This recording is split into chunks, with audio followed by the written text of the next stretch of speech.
প্রিয় শিক্ষার্থীরা, আজকে আমরা সমাধান ক্লাসে তোমাদেরকে স্বাগতম জানাচ্ছি। বিগত ক্লাসে আমরা কাজ ক্ষমতা শক্তির যে প্রশ্নগুলো দিয়েছিলাম, নিশ্চয়ই তোমরা বাসায় চেষ্টা করেছো। আর যারা পারো নাই তারা আজকে আমার এই সমাধান ক্লাসটা দেখে সেই আলোকে মিলিয়ে দেখো যে তো কোথাও তোমাদের ভুল হলো কিনা। যদি ভুল হয়ে থাকে তাহলে সেটা সংশোধন করে নাও, আর ভুল না হলে এটাকে আমি খুব ভালো বলবো, ইতিবাচক বলবো। তাহলে চলো আমরা আজকে সমাধান ক্লাসে চলে যাই। প্রিয় শিক্ষার্থীরা, তোমরা দেখতে পাচ্ছ যে গত ক্লাসে আমরা যে সৃজনশীলগুলো দিয়েছিলাম তোমাদের, তারই সমাধান আজকে দেওয়ার চেষ্টা করছি। তোমরা তোমাদের খাতার সাথে আমার সমাধানটা মিলিয়ে দেখো, উত্তরটা মিলিয়ে দেখো যে কোথাও তোমাদের অঙ্ক করতে যেয়ে অথবা ক্যালকুলেশন করতে গিয়ে ভুল হয়েছে কিনা। যদি না হয় তাহলে আমি বলবো খুবই ভালো, আর যদি ভুল হয়ে থাকে তাহলে সঠিকটা তুলে নাও। দেখো, গয়ের সমাধানটাতে আমাদের কাছে জানতে চাওয়া হয়েছে কার্যকর ক্ষমতা। সেজন্য আমরা লিখতেছি, আমরা জানি কার্যকর ক্ষমতা পি সমান কৃত কাজ ডিভাইড বাই সময়। এক্ষেত্রে দেওয়া আছে ইঞ্জিনের প্রদত্ত ভর, অর্থাৎ এই ইঞ্জিনটা যে ভর তুলতে ব্যবহৃত হচ্ছে এখানে সেটা 40 কেজি, উচ্চতা 20 মিটার, সময় 15 সেকেন্ড, অভিকর্ষ ত্বরণ জি 9.8 মিটার পার সেকেন্ড স্কোয়ার। মানগুলো বসিয়ে ক্যালকুলেশন করে আমরা যেটা পেলাম সেটা হচ্ছে 522.67 ওয়াট। এটা হচ্ছে আমাদের রিকোয়ার্ড গয়ের আনসার। আমি আশা করব যে তোমরা বিষয়টা বুঝতে পারতেছো। না হলে প্রশ্নটা আরেকবার ভালো করে খেয়াল করে দেখো, তাহলে নিশ্চয় বুঝে যাবা যে কি চাওয়া হয়েছে আর আমরা এখানে কোনটা ব্যবহার করতেছি। এরপর আসো ঘয়ের সমাধানের জন্য এই ইঞ্জিনের দক্ষতা, এই কারণে আমি ইটা এ লিখতেছি। সূত্র কৃত কাজ ডিভাইড বাই প্রদত্ত কাজ। কৃত কাজ, প্রদত্ত কাজ বলতে এখানে ব্যয়িত তড়িৎ শক্তিকে বোঝানো হচ্ছে, ইন্টু 100%। কৃত কাজ এই ইঞ্জিনের জন্য আগেও দেখো একই মানগুলোই বসানো আছে, সেটাই বসালাম। তড়িৎ শক্তি 30 ইন্টু 10⁻³ এখানে 30 কিলো জুল বলা ছিল, কিলো জুলকে জুলে কনভার্ট করতে হবে। ফাইনালি রেজাল্ট আসলো 26.13%। এরপরে বি ইঞ্জিনের ক্ষেত্রে কর্মদক্ষতা বের করতে একই সূত্র, ইটা বি লিখে কৃত কাজ ডিভাইড বাই তড়িৎ শক্তি ইন্টু 100%। কাজের সূত্র এমজিএইচ, তড়িৎ শক্তি ই লিখলাম এখানে। ডান পাশে দেখো দেওয়া আছে বি ইঞ্জিনের প্রদত্ত ভর 80 কেজি, উচ্চতা 20 মিটার, ব্যয়িত তড়িৎ শক্তি ই 50 কিলো জুল, অভিকর্ষ ত্বরণ 9.8 মিটার পার সেকেন্ড স্কোয়ার। এটা আমরা এখানে সেভাবে বসিয়ে ফাইনালি যে রেজাল্টটা পেলাম সেটা হচ্ছে 31.36%। ফাইনালি কনক্লুডেড দেখো, যেহেতু ইটা বি ইজ গ্রেটার দেন ইটা এ, সুতরাং বি ইঞ্জিনটি অধিক সাশ্রয়ী হবে। আমার কাছে চাওয়া হয়েছে যে কোন ইঞ্জিনটি ব্যবহার অধিক বেশি উপযোগী, যার দক্ষতা বেশি সেই ইঞ্জিনটা ব্যবহার করা আমার জন্য অধিকতর সাশ্রয়ী হবে। এটাই হচ্ছে আনসার। 2 নম্বর সৃজনশীলটার গ দেখো, এখানেও জানতে চাওয়া হয়েছে কৃত কাজ সুতরাং কৃতকাজের সূত্র লিখলাম mgh। কী কী দেওয়া আছে ডান পাশে? পানির ভর 1200 কেজি, কত উচ্চতা 20 মিটার, অভিকর্ষ ত্বরণ লিখে মানগুলো বসালে এখানে দেখো 235,200 জুল। তোমরা ক্যালকুলেশনটা চেক করে দেখবা, তোমাদেরটাও এবং আমার করে দেওয়াটাও। আমারটাও যে ঠিক তা কিন্তু না, ভুলও থাকতে পারে। সেক্ষেত্রে ক্রস চেক করতে আরেকবার নিজেরটাও করবা, আর এখানে করে দেওয়া অংশটাও মিলিয়ে দেখবা। তাতে সহজে বুঝতে পারবা যে তোমারটা কোথায় ভুল হচ্ছে কিনা। এরপরে আসো ঘয়ের সমাধানে প্রথম ইঞ্জিনের কার্যকর ক্ষমতা, অর্থাৎ সে যে পরিমাণে কাজ করতেছে সে কাজের কারণে তার যে ক্ষমতা সেটা বের করতেছে। পি প্রাইম সমান mgh ডিভাইড বাই টি। এখানে দেওয়া আছে টার্ম দেখো, প্রথম ইঞ্জিনের ক্ষেত্রে ভর 1200 কেজি, উচ্চতা 20 মিটার, সময় 12 মিনিট। তার প্রদত্ত ক্ষমতা দেওয়া আছে 1.2 কিলোওয়াট। কর্মদক্ষতা জানতে চাওয়া হয়েছে। সে যে কাজ করতেছে সেইটাকেই সময় দিয়ে কত সময় লাগতেছে সেটা দিয়ে আমরা কার্যকর ক্ষমতাটা বের করলাম। তাতে 326.67 ওয়াট পাওয়া যাচ্ছে কার্যকর ক্ষমতা। প্রদত্ত ক্ষমতা 1.2 কিলোওয়াট, সেটাকে ওয়াটে কনভার্ট করতে হবে। এরপরে ইঞ্জিনের কর্মদক্ষতা সূত্র আমরা বসালাম, ইটা প্রাইম সমান কার্যকর ক্ষমতা ডিভাইড বাই প্রদত্ত ক্ষমতা ইন্টু 100%। তাতে হিসাব করে পাচ্ছি 27.22%।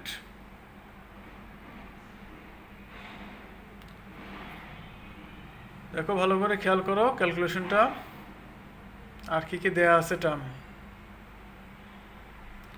এবার দ্বিতীয় ইঞ্জিনের জন্য ঠিক একইভাবে কার্যকর ক্ষমতার সূত্রটা লিখে ডান পাশে কি কি দেয়া আছে অবশ্যই ইনফরমেশনগুলো পরিবর্তন থাকবে। এক্ষেত্রে ভর 3500 কেজি, উচ্চতা 20 মিটার, সময়টা 18 মিনিট। প্রদত্ত ক্ষমতা এখানে অন্য এককে দেওয়া আছে 2 হর্স পাওয়ার দেওয়া আছে। তাহলে হর্স পাওয়ারকে এখানে অবশ্যই আমাকে ওয়াটে কনভার্ট করতে হবে। 1 হর্স পাওয়ার সমান আমরা জানি 746 ওয়াট। তাহলে এখানে আমরা ইঞ্জিনের কার্যকর ক্ষমতা বের করতে যা লাগবে সেটা বসাইলাম। তাতে 635.19 ওয়াট কার্যকর ক্ষমতা পাওয়া যাচ্ছে। আর ইঞ্জিনের কর্মদক্ষতা দ্বিতীয় ইঞ্জিনের ইটা 2 লিখে কার্যকর ক্ষমতা ডিভাইড বাই প্রদত্ত ক্ষমতা ইন্টু 100%। 2 ইন্টু 746, এটা কোথা থেকে আসলো? আমরা ডান পাশে দেওয়া আছে টার্ম, ওইটাকে চেঞ্জ করি নাই, সেই কারণে এখানে আমরা 2 হর্স পাওয়ারকে ওয়াটে কনভার্ট করার জন্য 746 দিয়ে গুণ করতেছি। তাতে 42.57% আসতেছে আমাদের দ্বিতীয় ইঞ্জিনের কর্মদক্ষতা। কনক্লুশন, যেহেতু ইটা 1 নট ইকাল টু ইটা 2, অর্থাৎ প্রথম ইঞ্জিনের কর্মদক্ষতা দ্বিতীয় ইঞ্জিনের কর্মদক্ষতার মান এক না, সুতরাং উভয় ইঞ্জিনের কর্মদক্ষতা এক নয়। এটা আমরা আনসার হিসেবে লিখতেছি। তৃতীয় সৃজনশীলটা খেয়াল করো, একইভাবে এখানেও কাজ চাওয়া হয়েছে, সে কারণে কাজের সূত্র W সমান mgh লেখা হচ্ছে। প্রশ্নটা দেখলে তারপরে সমাধানটা দেখলে বুঝতে সুবিধা হবে। যারা আগের ক্লাস কোনোভাবে মিস করে গেছো তারা গ্রুপে ঢুকে আগের লেকচারটা দেখো, এরপরে সেই লেকচারগুলো সুন্দর করে খাতায় নোট ডাউন করো। প্রথমে নিজে চেষ্টা করো, তারপরে না পারলে আমার সমাধানটা দেখো। আমি বারবারই বলতেছি যে নিজে করলে তোমার ভুলের পরিমাণটা পরীক্ষার হলে কমে যাবে। দেওয়া আছে পার্টে পানির আয়তন হিসেবে ভি সমান এ ইন্টু এইচ লিখতেছি কেন?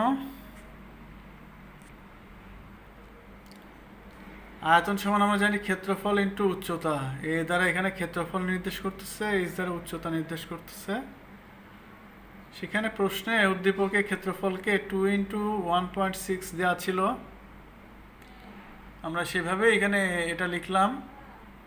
উচ্চতা 1 × 10⁻² লিখছি। দেখো এখানে এককটা সেন্টিমিটার এককে ছিল আর এগুলো একক ছিল মিটার এককে, ফলে সবগুলো এককে মিটার এককে লিখে 0.032 মিটার স্কোয়ার পাওয়া গেল। তোমাদের ভুলটা এখানে হতে পারে যে তোমরা সেন্টিমিটার মিটার এককগুলো যদি ঠিক না করে নাও তাহলে ভুল হতে পারে।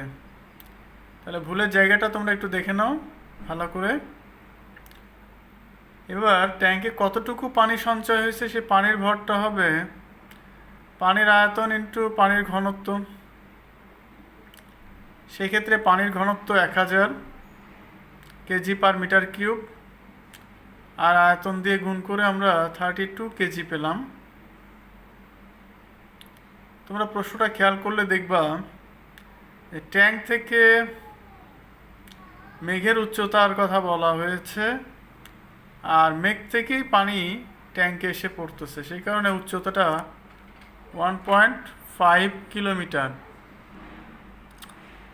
মেঘের উচ্চতাটা 1.5 কিলোমিটার। এটাও কিন্তু একক, এসা একক না, এটাকে মিটারে কনভার্ট করতে হবে। এখানে করে নিলে ভালো হতো, আমি দেখাইনি। এ পাশে সমাধানে পানির ভর, অভিকর্ষ ত্বরণ, উচ্চতা মিটারে প্রকাশ করার জন্য 1.5 × 10⁻³ লেখা হয়েছে। ক্যালকুলেশনের রেজাল্টটা হচ্ছে 470,400 জুল।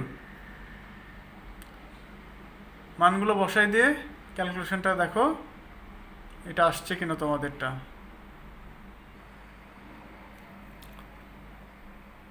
এবার ঘ নাম্বার প্রশ্ন, পাম্পের ক্ষমতা, কার্যকর ক্ষমতা এটা চাওয়া হচ্ছে। সেই ক্ষেত্রে কার্যকর ক্ষমতা পি প্রাইম আমরা জানি ইটা সমান p prime divide by p into 100% লিখে থাকি। 100% না লিখে দক্ষতাটাকে প্রকাশ করা যায়, সেক্ষেত্রে দশমিকে আসবে রেজাল্ট, সেটাও ঠিক আছে। সেই কারণে আমরা সরাসরি পি প্রাইম সমান লিখতেছি ইটা ইন্টু পি। তোমরা চাইলে আগে ইটা সমান p prime divide by p লিখে নিতে পারো, তাতে পরে কনভার্ট করে এভাবে লিখলে কোনো সমস্যা নাই, এটা নতুন কোনো সূত্র না। দক্ষতাটা দেখো খেয়াল করো, দেওয়া আছে পাম্পের কর্মদক্ষতা 82.2%। এটাকে 100 দ্বারা ভাগ করলে দক্ষতাটা পাওয়া যায়। পার্সেন্টেজ একক, এটাকে প্রকাশ করতে মান বের করতে হলে অবশ্যই 100 দ্বারা ভাগ করতে হবে। প্রদত্ত ক্ষমতা 4 কিলোওয়াট, এটাকেও এসআই এককে কনভার্ট করতে হবে। পানির ভর 10,000 লিটার, যেহেতু ট্যাঙ্কের উদ্দীপকে লেখা ছিল যে 10,000 লিটারের একটি ট্যাঙ্ক, তার মানে এর ভেতরে পানি ধারণ করে 10,000 লিটার। আমরা কিছু বাদ দিয়ে এখানে লিটার ইকুইভ্যালেন্ট কেজি ধরে নিয়ে 10,000 কেজি লিখতেছি। তোমরা জানো যে লিটার এবং কেজি একক সামান্য পার্থক্য আছে, কিন্তু আমাদের অঙ্কের স্বার্থে এইটুকু আমরা দেখাতে পারি, তাতে কোনো ভুল হবে না। সময়টা জানতে চাওয়া হয়েছে। তাহলে পাম্পের কার্যকর ক্ষমতা বের হলো 3288 ওয়াট। আবার পি প্রাইম সমান mgh ডিভাইড বাই টি, সেখান থেকে কত সময় লাগবে সম্পূর্ণ ট্যাঙ্কটি ভরতে, তার টি বের করতে টিটাকে এই পাশে নিয়ে আসলাম, পি প্রাইমটা নিচে যাবে। পি প্রাইমের মানটা এখানে বসানো হয়েছে এম এর মান, জি এর মান আর উচ্চতাটা, এখানে উচ্চতাটা খেয়াল করো। পানি কিন্তু আমি তুলতেছি নিচ থেকে, আমার কিন্তু মেঘ থেকে পানি পড়তেছে সেই বিষয়টা এখানে না, এখানে পাম্প দ্বারা নিচ থেকে পানি তোলা হচ্ছে। সুতরাং ভূমি থেকে ট্যাঙ্কের উচ্চতা 10 মিটার, এই কারণে উচ্চতা 10 মিটার। এই জায়গাটাতে ভুল হতে পারে। তাতে সময় লাগতেছে 298.05 সেকেন্ড। এটাই চাওয়া হয়েছে আমাদের ঘয়ের আনসারে,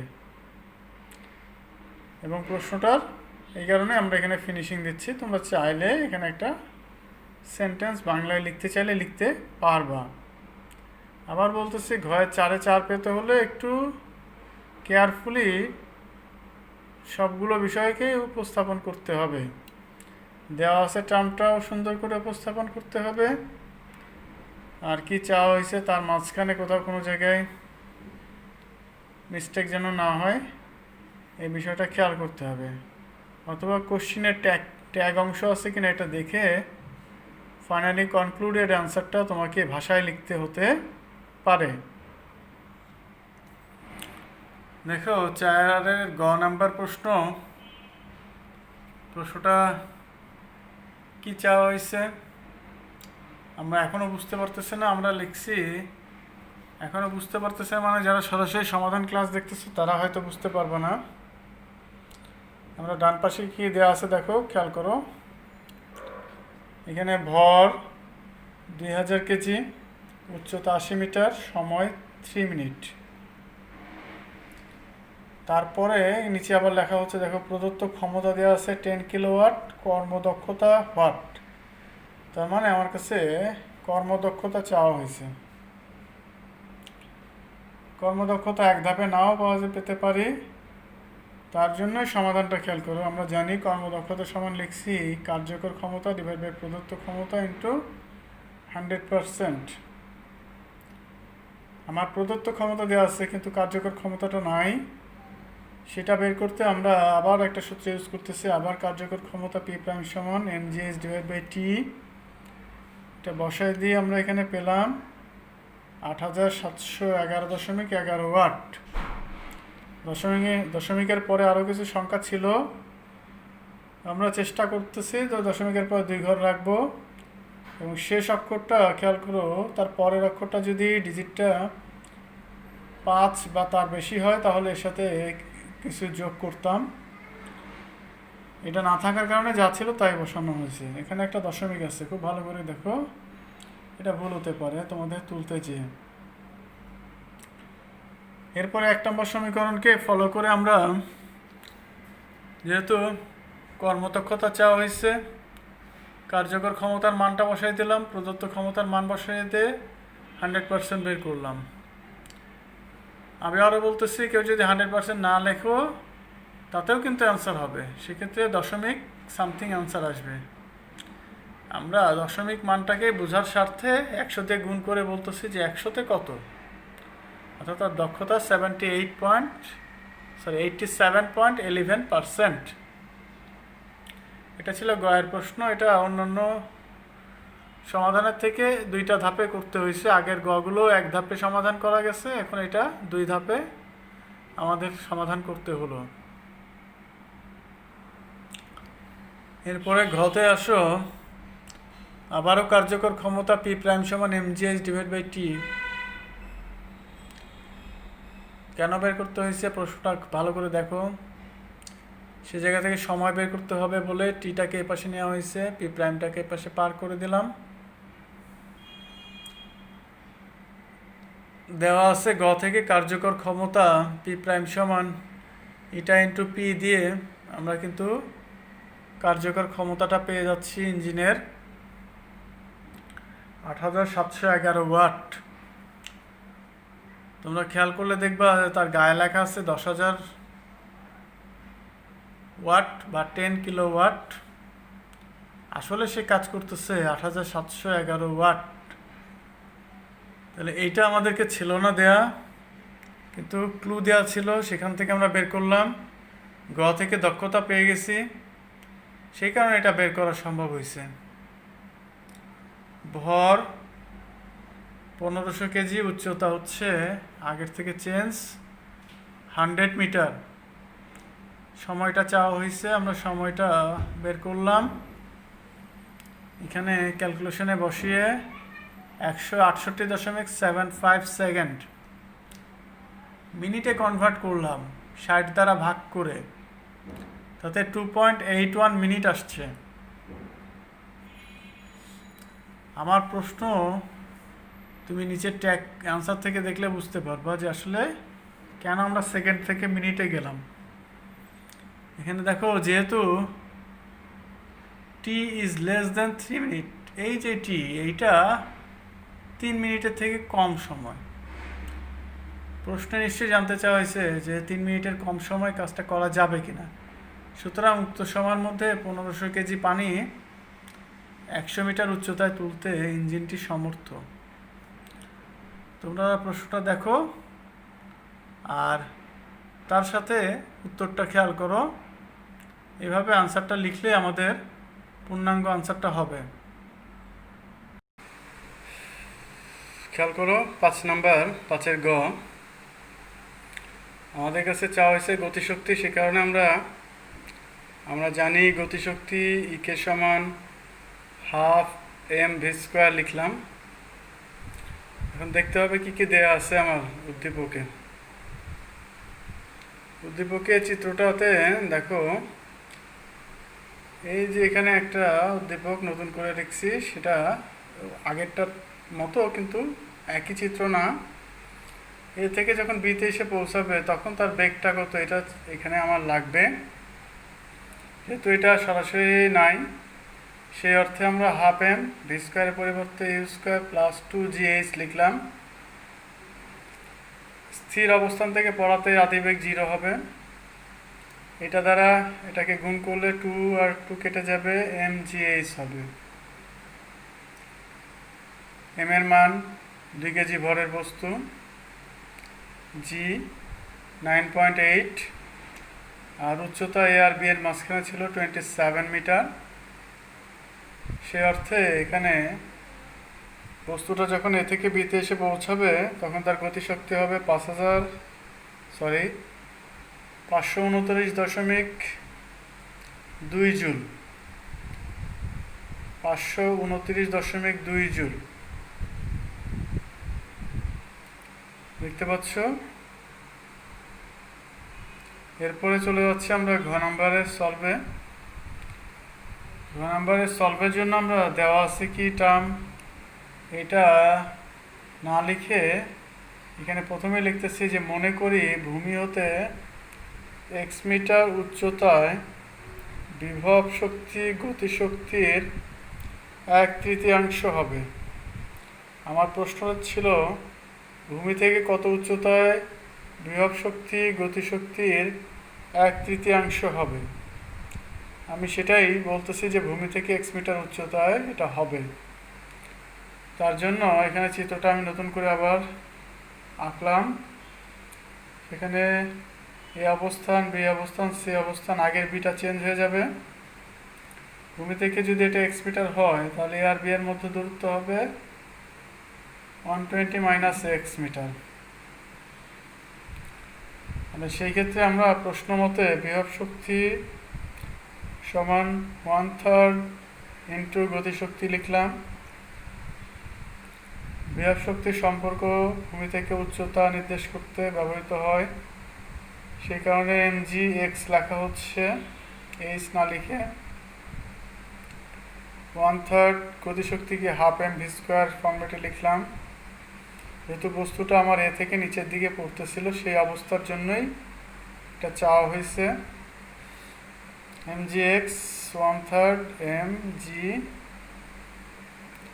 এই ½ mv² আমরা এর আগেও mgh লিখতে পারি। দেখো সেই ক্ষেত্রে আমরা mgh লিখতেছি। এক্ষেত্রে mgh লিখলেও এখানে আমরা এসে mgh না লিখে এ আর বি এর মধ্যবর্তী দূরত্ব 120 - x লিখলাম। এই ½ mv² এর পরিবর্তে mgh না লিখে mg এইচের জায়গায় 120 মাইনাস এক্স লিখতেছে, আর 1/3টা আছে তার সাথে গুণ হিসেবে। এমজি কেটে দিলাম, এক্স থাকলো, 1/3 দিয়ে ব্র্যাকেটটাকে গুণ করে দিলে 40 মাইনাস x/3 টার্ম আসে। এরপরে এই 1x/3 টার্মটাকে এ পাশে নিয়ে আসলাম, আর 40টা থেকে গেল, এটা লসাগু করলাম, আর গুণ করে 4 দ্বারা ভাগ করে দিলে উচ্চতা x সমান 30 মিটার পাওয়া যাচ্ছে। অর্থাৎ আমার রিকোয়ার্ড আনসারটা পেয়ে গেলাম আমরা। ভূমি থেকে 30 মিটার উচ্চতায় বিভব শক্তি গতিশক্তি এর 3/1 হবে বা 1/3 হবে। প্রিয় শিক্ষার্থীরা, নিশ্চয়ই তোমরা তোমাদের খাতার সাথে আজকের সমাধানটা দেখে নিয়েছো। সেখানে যে যে সমস্যাগুলো ছিল সেটা তুলে নিয়েছো। আমরা পর্যায়ক্রমে সবগুলো অধ্যায়কেই তোমাদের সিলেবাসে নিয়ে আসবো। যতদিন না আমাদের কলেজ স্বাভাবিকভাবে কার্যক্রম শুরু হচ্ছে ততদিন পর্যন্ত আমাদের এভাবেই চলতে হবে। তোমরা সবাই ভালো থাকো, সুস্থ থাকো, এই আশাবাদ ব্যক্ত করে আজকে এখানে শেষ করছি।